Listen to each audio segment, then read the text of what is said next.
Adontis, how is flaming pros related to being flagged for botting? Okay, so I'll explain it, right? I'll explain it since there are new viewers. So the timeline of events, right, is that TFBlade is flaming all the pros. He's flaming all the pros. He's saying things that he shouldn't to pros. He's saying things that he shouldn't to like popular YouTubers, the popular Korean streamers, right? And all this kind of stuff. After he sits there and he says all these things that he shouldn't be saying, not rioters, but Korean people start making forum posts about him. Once Riot is brought the attention of TFBlade and his like bad behavior in solo queue, they say, alright, we're gonna 2-week ban your account. After getting 2-week banned, TFBlade says, well, fuck that, I'm just gonna buy accounts and I'm just gonna like play on them, right? That's what he said. So then he sits there, he buys a bunch of accounts, he starts playing on them, and then after he starts doing this, Riot says, oh really? And then they went on whatever accounts were associated with his IP, and then they just banned every single one, right? That's essentially the timeline of events that occurred. It's an interesting situation, to say the least. It's kind of like, okay, I'll give you an example, right? Imagine that there's, okay guys, I'll give you an example to what playing on the Korean server is like, and you'll understand a lot more. Type 1 if you're listening, because this is very important. Imagine we live in a castle, right? But our castle, it's not that great. And there's another castle 1,000 like miles away. And in this other castle, it's beautiful, right? There are nice gardens, free food everywhere, all this kind of stuff, right? But the thing about this castle is that most people aren't really, I guess, like allowed to be there, but the castle guards don't mind if they go, right? What essentially happened was, imagine a group of like 10 people, right? So like what essentially happened is that when we got to the castle, right? It's almost like because there was like negative attention, the guards were like, yo, we just want all of you guys out, right? So it's like, that's the thing. It's just about negative attention, right? Where that's why now we're hoping that the people who are going to be playing like still in Korea, we're going to be doing like our grind, whatever. And we're hoping, right, that since we're being like respectful in solo queue, we're not flaming anyone, we're not like being not necessarily mean, but we're not being obnoxious, we're not being nuisances, and we're just playing the game, right? We're hoping that Ride Korea will allow us to still play. This is essentially what's happening. And that's why I'm still playing on the Korean region, right? Because I've never really said anything bad about Korea, right? If you've been watching my streams, the only thing I've ever done was praise them. I've always said, I love playing on Korea, my favorite region to play on. I feel like the games here are really dictated by your level of skill. Level of competition is the highest. Makes me want to sit there and go crazy, right? So that's why I'm just hoping, right, that so long as we behave, right, from here on out, that we'll be able to like exist, if that makes sense. So we're gonna see. We're gonna see. Only time will tell. Adontis, in my opinion, TFBlade shouldn't play in Korea anymore. Well, I mean, that's why he's playing on Japan, yeah. Because like, okay, so like again, that's one thing where it's like I respect TFBlade for, right? Because after getting banned yesterday, it's not like he got a new Korean account and he's playing on a Korean account, right? He's playing on Japan. Because he doesn't want to, I guess, like, fuck over the chip for the other people that are still associated with his IP, right?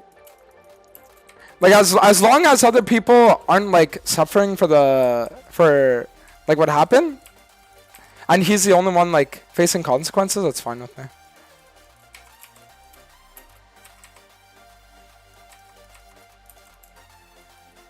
At Dantes, but you guys already suffered. Okay. But you have to understand that holding that against him isn't something that solves anything, right? So, you're right, right? People's accounts got banned because they were associated with the same IP as him. You're 100% right. But then after TFBlade realized this, he was like, you know what? I'm still gonna play him, like, I'll still do me, but I just won't do it on the Korea server, and I won't further risk the rest of the trips of the rest of my friends, right? So that's why, to me, I don't hold anything against him, because it's not like he's being selfish necessarily. Does that make sense? If he was selfish, what he would do is he'd say, "Nah, fuck it. I'm gonna keep playing on Korea," right? That's what he would have done. But if he doesn't want to, I mean, I guess it not accept accountability, but if he doesn't want to like hold on a second. It's like as long as he's the only one that faces the consequence of his actions, it's fine, right? Like if someone flames, right, and they're the only ones that are punished for it, well, I mean, they're making their bed, you know what I mean, and they're lying in it.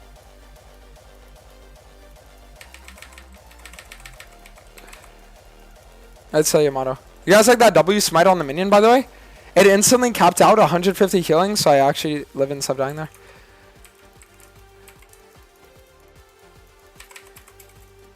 Ah, shit. No CQ's in here, right? Hold on. I'm about to hit 6 and then I turn this.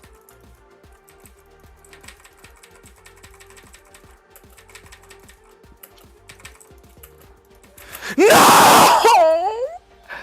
Bro, if I would have just gotten one more Q, I pop 6, ult on Graves, double kill.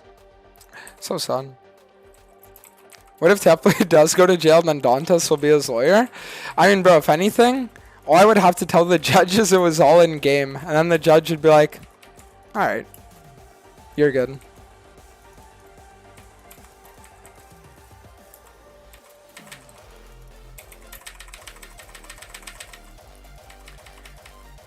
Ooh, I got that kill too, thank God. It's so weird seeing everyone on Twitter getting mad on yours and others' behalf without hearing your actual opinions. Listen, you have to understand that my opinion as well isn't one that every other person affected would share, right? Because I had a subathon that did very well. My streams have been doing insanely well. I did even like hit Challenger, right, and all that stuff. The other streamers, you know, it's like the chips have been good, but have they been worth it? Not yet, right? So that's why if any other streamers don't share my opinion, I wouldn't blame them for it. But I'm just giving like my personal take on it, right? Alright. All we gotta do now is grab Jack though and we're fucking chilling. It's like now we got the Drac, it's winner scheme.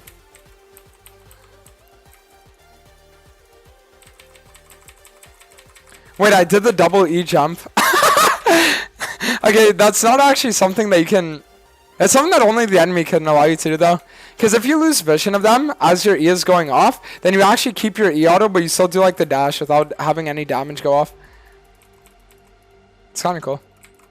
Back in the day, there used to be this hacker mechanic where if you were to like E onto minion and then smite it mid-jump, you could actually like maintain your E and do like a double E jump. But they removed that seasons ago. It's so sad.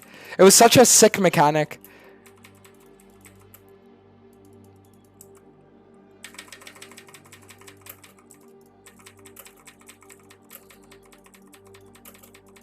Ooh! Where's Graves? Maybe in the south side?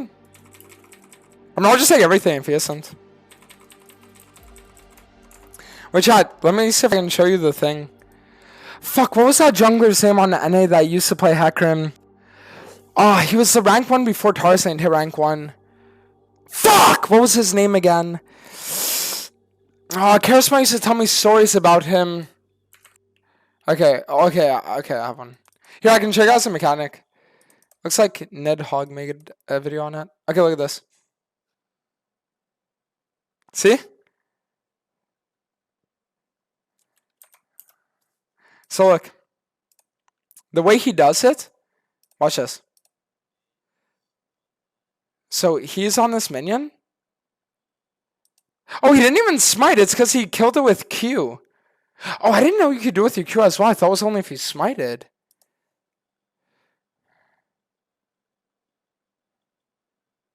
Yeah. Actually, so sick. Dude, it sucks that they removed that shit, though. Fuck me.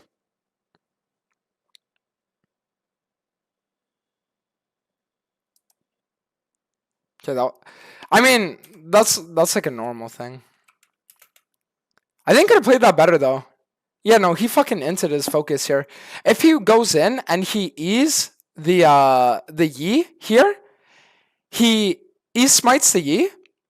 He has No, he doesn't even need his smite because he has chem tank. He literally just E's onto Yi here, gets a double ult on these two, and then he gets a double kill.